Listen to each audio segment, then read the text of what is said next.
Hi everyone, in this video I'm going to be talking about what 1 year of HRT has done for me both mentally and physically. So whether you're on HRT, curious about starting HRT, or you just want to know what HRT can do for trans people, welcome. I'm glad you're here and I hope you're having a wonderful day.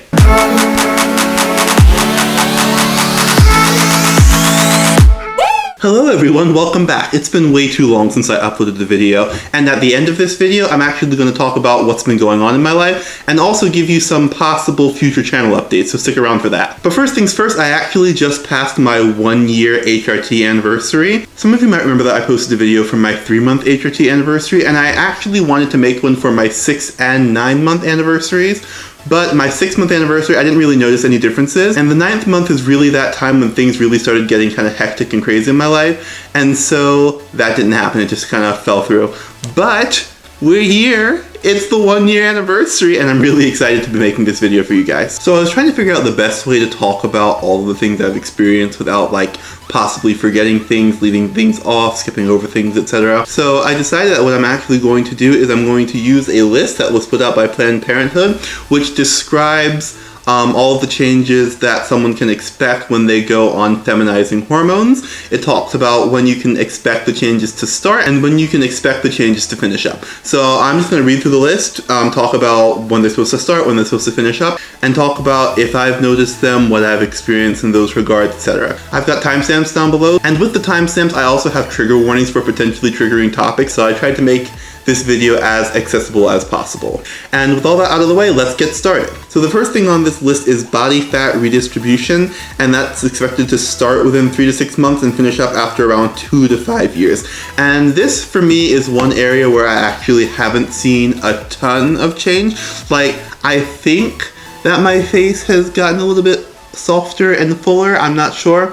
And also, like, they don't call them titty skittles for nothing, so I've seen fat redistribution in that regard. But like, I was also expecting to see a lot of fat reduction around my stomach and a lot of fat filling in around like my butt and hips, and I haven't really seen much of that at all. But I've still got plenty of time to see changes happen. I mean, you're not expected to see these results finalized for about 2 to 5 years, so I've got like 1 to 4 years left to go where things could still shift around, change around, etc.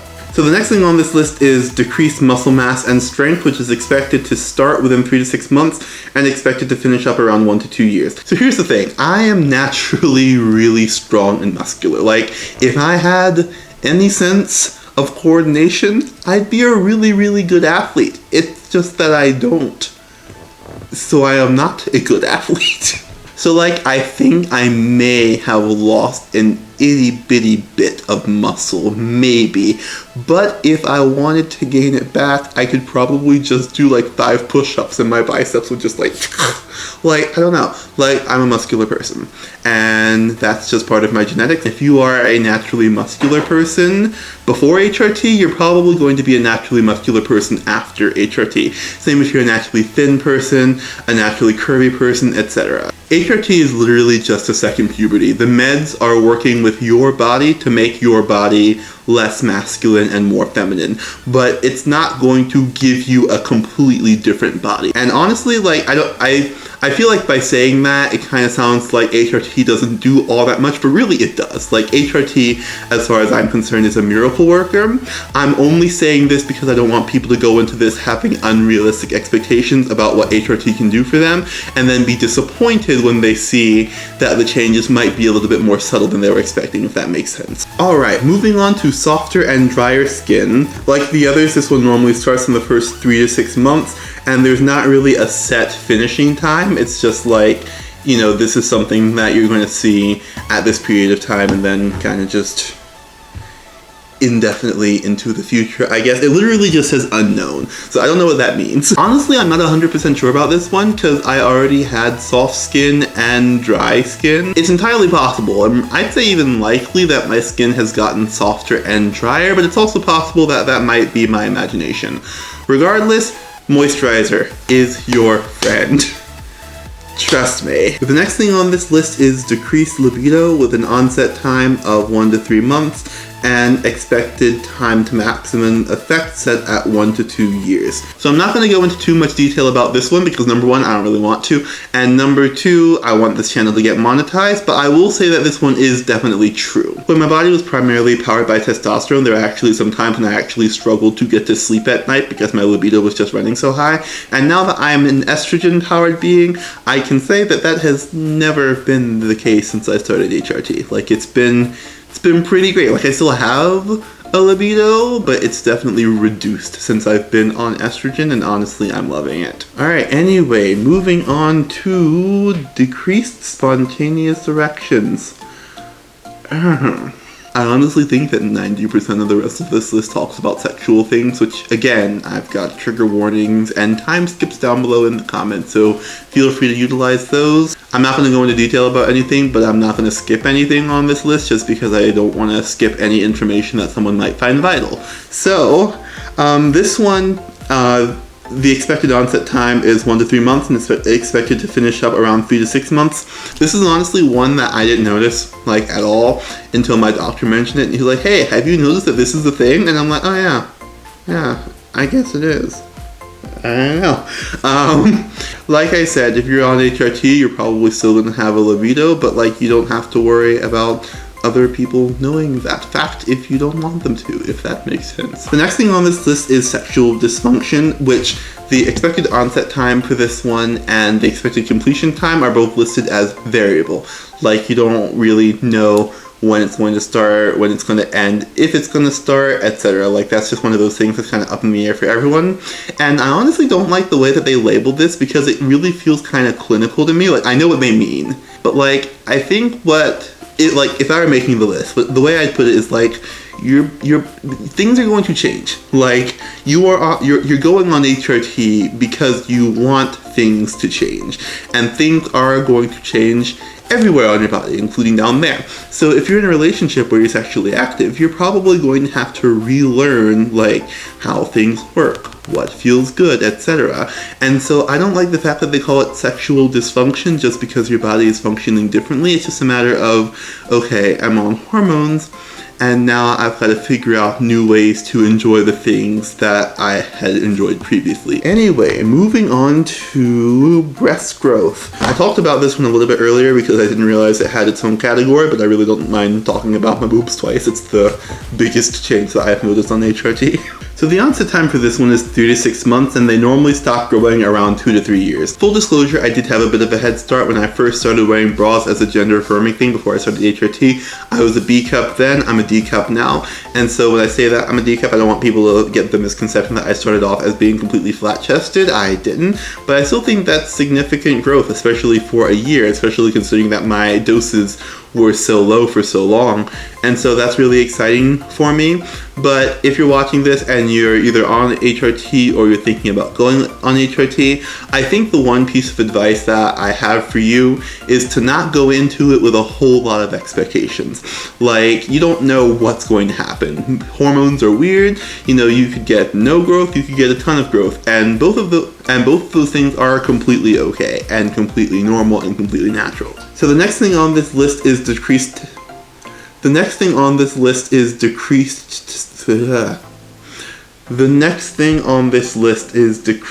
testicular volume. That is a tongue twister, and I'm skipping it because I really don't know. Like, I guess some people would know this one if they tuck frequently, but I don't because I'm lazy and averse to pain, and so I can't really tell you from my personal experience. But if you're curious, what's the onset time? Onset time is 3 to 6 months. Expected time to maximum effect is 2 to 3 years. Happens at around the same rate as breast growth. And so if that's something that you're interested in, that's something you can keep an eye out for. I didn't want to completely leave it off the list, but I'm not going to talk about it too much because, like, The next one on the list is decreased sperm production. The times for that one are variable, both in terms of onset and completion. And without going into much detail, I will say that there's a chance that you could run dry, like literally completely dry. And so if you are a trans feminine person who wants to parent children in that way, but you also want to go on HRT, I definitely recommend either pausing on the HRT in time so that you can have biological kids, or banking your sperm so that you can use it later. Because after you've been on HRT for a little bit, it's very likely that you're not going to have that option available to you anymore. Like me personally, I've wanted to adopt since I was in middle school. So when the doctors were telling me, hey, if you go on HRT, you won't be able to have biological kids, that didn't really matter to me. Like, in all honesty, it didn't even faze me at all. But if you're someone who's always dreamed of having biological kids, then you want to make sure that that's an option to you. Also, just a brief PSA, just because you're on HRT doesn't mean you shouldn't use protection. The next one on this list is thinning and slowed growth of body and facial hair with an onset time of 6 to 12 months and expected time to maximum effect placed at over 3 years. It's funny because in my 3-month video I actually pointed out like, hey, look at the facial hair or lack thereof. Like, clearly you can see that HRT is having an effect. And then I read the chart and it's like, nope, that doesn't really happen until the 6 to 12 month period. So I guess it was just my imagination at the time. But in all honesty, I'm a naked mole rat of a human being. I've never been super duper hairy, and I am seriously thankful for that personally. So in my personal experience, I can't tell you whether or not this is a thing that's happened, because for the most part things seem the same to me, but also I've never really grown hair at a fast rate. The one thing I will say though is that if you are a hairy individual, you might want to look into laser hair removal or electrolysis, because those are going to be much better options of removing the hair that you have than HRT. And last on this list is male pattern baldness.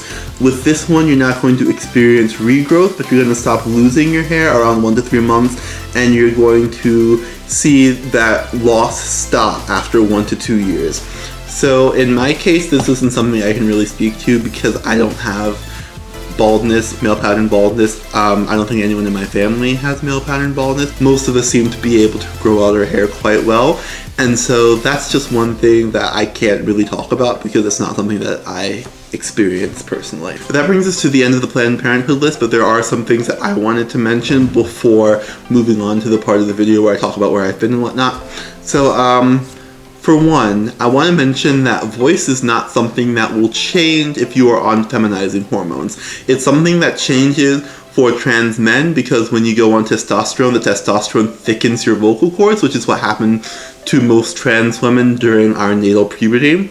But once the testosterone thickens your vocal cords, estrogen can't really unthicken your vocal cords. So trans women who have quote-unquote passing voices have either accomplished that through extensive vocal training, or they just so happen to go on hormones before natal puberty could hit. I've had some family and friends watch my videos and say, oh my god, I can hear so much of a difference in your voice. The hormones really are making a difference.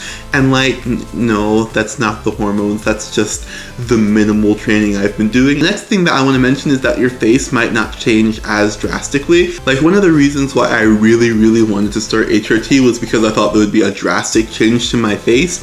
And then the last time I talked to my doctor, he actually told me, oh no, like, it changes your face a little bit, but if you really want to see those drastic changes, you're probably going to need surgery. Mind you, I am fairly capable of passing with makeup. When I wear makeup, I typically get gendered properly, but I really want to get to that point where people gender me properly whether I'm wearing makeup or not. And I'm not yet at that point, at least not in terms of my face. And don't get me wrong, like, some of you might have much better results in the facial area than I did. Like, personally, I've had success in other areas, and I'm thankful for that. The next thing I want to mention that wasn't on the list is that, personally, my dysphoria has gotten so much better since being on the right dosage of HRT. Like, I really cannot stress that enough. Like, it's honestly been night and day. Like, yeah, I do experience dysphoria sometimes, but it used to be this type of dysphoria where it would hit me like a ton of bricks, and I would just want to lay in bed and not move because I was sad and depressed, and it just felt like this heavy weight on my shoulders. And now when dysphoria does strike, it's like, ugh,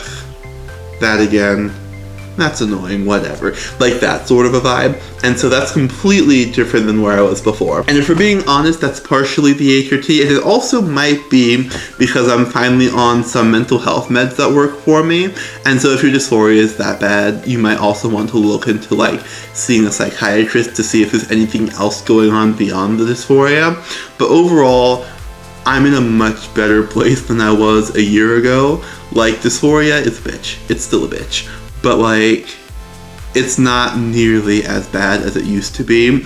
And while some of that might be because I've been medicated for mental health issues, I also attribute a lot of that to the fact that I'm on HRT and the hormones are working their magic in my body to bring the balance where they should be. Next, I want to talk about weight fluctuation, which is a normal thing that happens with puberty, and second puberty is no exception. On top of that, having more estrogen and less testosterone can make it more difficult to gain weight. And on top of that, like I mentioned earlier, I'm now on mental health meds that I'm really thankful for, but they do cause weight gain. So combining all those things, and you get a massive fluctuation in weight that I honestly didn't see coming, because I honestly expected that HRT would help me to lose weight. And on top of the weight gain, I also found myself developing somewhat of an unhealthy relationship with food in my body. I don't think I'd go so far as to say that I have body dysmorphia or an eating disorder or anything like that, but I'd also be lying if I said that I wasn't still dealing with some toxic mindsets about my body and how I can make it smaller. But anytime I feel one of those toxic mindsets really start to bubble up to the surface, I really try to counteract them with self-love. And that brings me to the last thing on this list, which is that since I've started HRT, I've noticed that I've really started loving myself more. And don't get me wrong, I'm still one of those people who uses self-deprecating humor a little bit too much. And I'm also still working on the whole self-confidence thing, but I'm really